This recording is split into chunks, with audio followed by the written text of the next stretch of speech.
ambisyon. Kaya naman, mag-move on na tayo. Magtrabaho at huwag konsentihin ang isang spoiled na bonjing. Huwag nang busugin ng pabor. Huwag nang pumayag dahil may pabuya. Senator Amy Marcos recognized to explain her vote. Thank you very much, Mr. President. I vote a resounding yes. Sa hinabahaba kong pagsisilbi sa Kongreso, sa 12 taon na nanilbihan kami, ang trabaho ng kongrestista, sa pagkaalam ko, ay maging kinatawan ng kanilang distrito o kanilang sektor. Bakit naman ngayon ay naging tagabantay na lamang sila ng humihiyaw na dambuhalang sanggol? Ginawa ng bonjing na armas ang impeachment. Ang dating para sana sa kaayusan ng sistema, ginagawang pampagulo, panakot at sandata laban sa mga kinaiinggitan, kinaiinsecuran ng mga lulong sa kapangyarihan.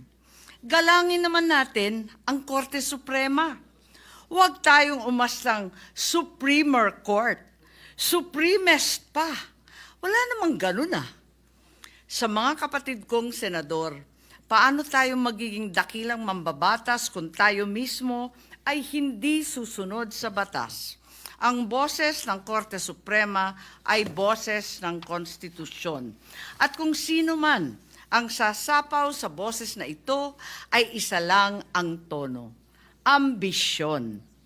Kaya naman, mag-move on na tayo. Magtrabaho at huwag konsentihin ang isang spoiled na bonjing. Huwag nang busugin ng pabor. Huwag nang pumayag dahil may pabuya. Huwag tayo magpalaki ng buwaya, baby pa nga ang tawag, lulong na. Sa mga mahal kong kongresista, may suggestion po ako. Ito suggestion lang naman, Huwag niyong masamain. Kesa inaatupag ninyong palitan ang pinili ng taong bayan, binoto at minahal. Bakit di nyo nalang palitan ang tao, kayo naman lang ang pumili? Ayaw paawat ng iba sa kaka-flex. Ano kaya kung yung speaker nyo na lang ang paltan nyo? Kaya nyo yan. At dahil dito, bumuboto ako ng malakas na oo.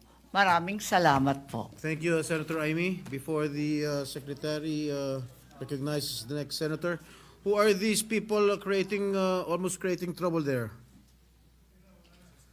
Can you please trace their identities and send them out of this building? Secretary. Senator Padilla. Senator Robin Hood Padilla is recognized to explain his vote. Maraming salamat po, Ginoong Pangulo. A'udhu billahi minasyaitanir rajim. Bismillahirrahmanirrahim. Alhamdulillah rabbil alamin. Bismillahi wassalatu wassalamu ala rasulillahi. Assalamualaikum warahmatullah. Alam niyo po, ito na po siguro ang pinakamaligayang araw sa buhay ko sapagkat makasaysayan. Ako po ay nagpupugay at malalim na paghanga sa isinagawang paliwanagan ni Senator Marcoleta, Senator Soto, Senator Ontiveros, Senator Lacson, Senator Pangilinan, Senator Aquino, Senator Pia Alan Cayetano, Senator Raffy Erwin Tulfo, Senator Mig Subiri. Ang palitan ng mga paniniwala sa plenaryo ay simbolo ng humihinga at buhay na Senado. Nagagawa natin ang kalayaan at kasarinlan. Isang demokrasya na naririnig ang bawat naratibo. Tagahanga po ninyo ako lahat. At alam naman po ninyo, sa maiksing panahon ko rito, ako ay pro-Westminster. At ngayon, system po, system. Yan po yung parang sa UK. At yan po yung nakita ko ngayong araw na ito. Ang lahat ng mga senador ay gising, ang lahat ng mga senador ay nandito, ang lahat ng mga senador ay nagtatrabaho sa ayon sa kagustuhan kong makita ko ang bawat debate at ang bawat opinion ng bawat isa. Kaya nagpapasalamat po ako. Napakagandang araw po nito sa inyong lahat at sa ating lahat. Ngayon, mga kababayan, gusto ko pong malaman ninyo na ako po ay nagbibigay pugay sa lahat ng nanonood sa atin ngayon. Malamang, ang sasabihin ninyo, siyempre, si Robin Padilla, ang boto niyan, alam na natin. Eh, mabuti po, alam nyo na. Ang gusto ko lamang pong liwanagin ay ito. Ang nais ko, sana, ay katapusan na nito. Dismissal. Una pa lang po, bago pa lang po kami na-convene, labag na po sa kalooban ko na matuloy ito.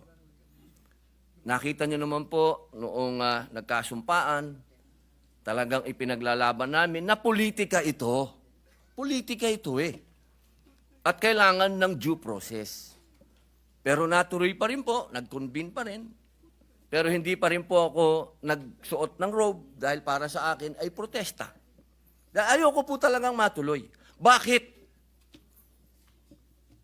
Sa loob po ng matagal na panahon ni Bonifacio, ni Aguinaldo, panahon ni Aguinaldo, ni Quezon, panahon ni Marcos Sr., ni Aquino Sr., ni Aquino Jr., ni Arroyo, Marcos Jr., PRRD Duterte, HOR ngayon, at Vice President Duterte. Hindi na po tayo natapos sa usapin ng politika at yaan po ay pinagtibay ng Supreme Court sa kanyang desisyon na sinabi niya mismo, oo, politikal ang impeachment, pero hindi kailanman dapat masagasaan nito ang karapatan ng tao. Malinaw at yun po ang pinaglalaban natin at kailangan dumaan sa tamang proseso. At yan po ang pinaglalaban natin. Ngayon, mga mahal kong kaibigan, pagkatapos po natin marinig ang bawat punto ng bawat isa, sana po matapos na po ito at harapin na po natin ang mga tunay na problema ng bayan. Katulad po ng sweldo, katulad po ng agrikultura, pagkain, kaguluhan sa West Philippine Sea, sa buong mundo. Ang dami po nating dapat pag-usapan. Total, meron pa naman pong Pebrero. Ang sinabi naman po ng Supreme Court at ang Supreme Court naman po, ang siya naman po dapat na sinasabi ng saligang batas. Malinaw po. Matagal po akong ginawang chairman ng constitutional ni dating Pangulo Mig Subiri. Pinagkatiwalaan niya po tayo, pinag-aralan po natin yan, at malinaw sa konstitusyon na ang magpapaliwanag ng saligang batas ay Supreme Court.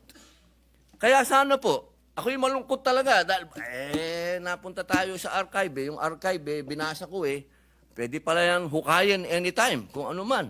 So, hindi pa rin tayo natapos. Kaya sana po, bagamat ang boto ko ay yes, aray. Gusto kong malaman at mailagay po sa lathalan ng Senado na ako'y may reserbasyon dyan. Malaking reserbasyon ko dahil gusto ko dismissal. Tapusin na natin to. Hindi pa tayo natapos Total, nasabi na lahat.